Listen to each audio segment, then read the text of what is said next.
So, Coop, you told Clay you were 9. You watched him in the 2050 finals. Do you actually remember watching the game? I do.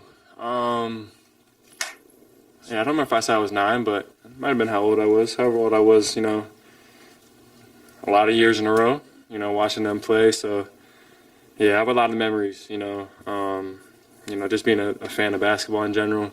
As a younger kid, I was a fan of the Warriors, so I feel like you kind of picked a side, with those matchups. And I was a Warriors fan. Watching him growing up, it was crazy. So, it's been amazing just to be alongside, Clay Cap this year. See his leadership just to, for him to just be out there every night, playing and, just being amazing for us. Obviously, he's been shooting the lights out, lately, and he's been really hot. So just going to keep it going. And, it's been such a pleasure to, play alongside him. What about those Warriors teams that you liked? I mean, it was just entertaining basketball. Obviously, the one team is probably, one of the greatest teams of all time, if not the greatest. So just really entertaining basketball, modernizing, the game, just shooting the ball at such a high level. And, those two guys, Steph and Clay, it was entertaining. You briefly touched on it, but you brought up Klay Thompson's leadership. Just overall, what does Klay Thompson as a leader look like, and what has it been like you being his teammate and you being one of his rooks here? Yeah, I mean, he just leads with example. Just showing up, putting his work in, just giving us advice. I think that's been a big thing, from the start. It's him just giving me a lot of advice and making sure that, I'm not putting too much pressure on myself or whatever it is, and just helping taking some of that load off. So, he's been a good leader, a great vet. And it's been a great year, getting to know him and being to play alongside him. And off of that, Coach Kidd brought up, he was talking about you, and he said that you were one of the leaders of the team on and off the court, and that y'all need to lean into that. I'd like to ask you, is being a leader, is that something that you kind of expected yourself to do as a teenage rookie? And what has it been like being a leader as a rookie?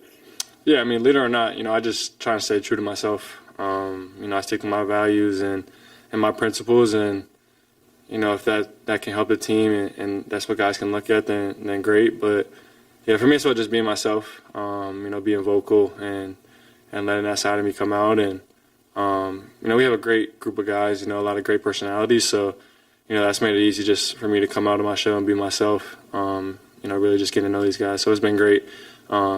Just allowing me to be myself.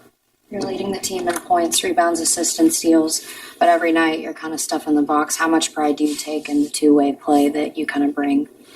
Yeah, just I think something I said from the very start, my first press conference, just being an impact player, impacting the game in a lot of different ways.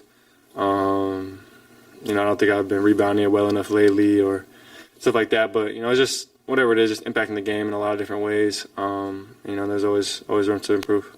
And in the double team, obviously that's going to be different at this level than college. How do you think you've been growing and handling that? Jason Kidd said tonight that you've just accepted it well and then leaned into trusting your teammates to kind of make more of those plays. What's that growth been like for you?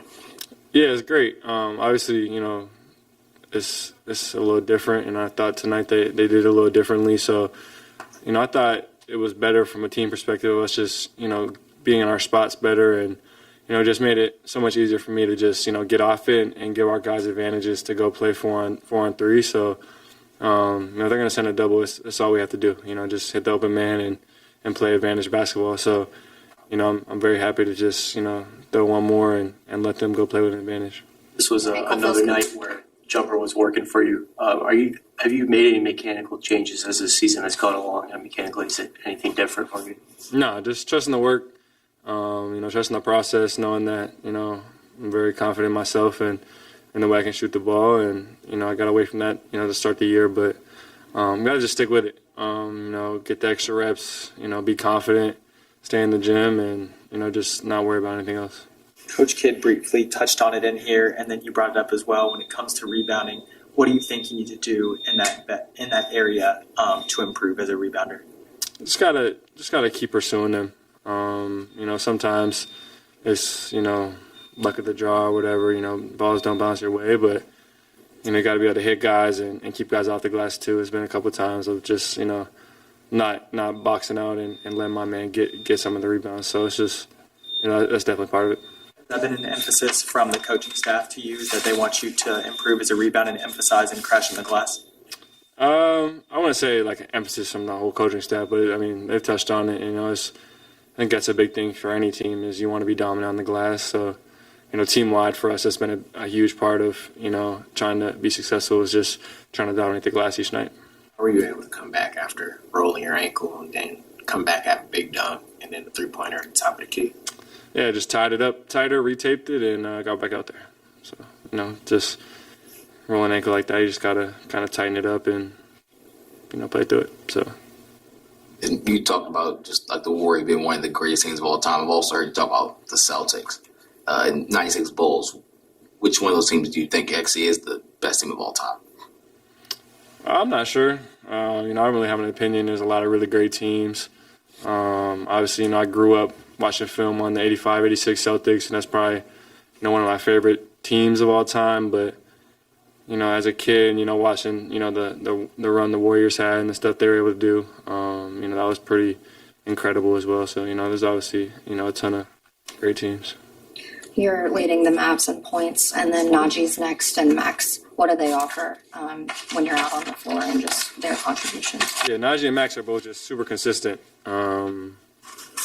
tough as well. I would say those two guys are, probably our two toughest guys. So just being very consistent and showing up every single night, and being true professionals.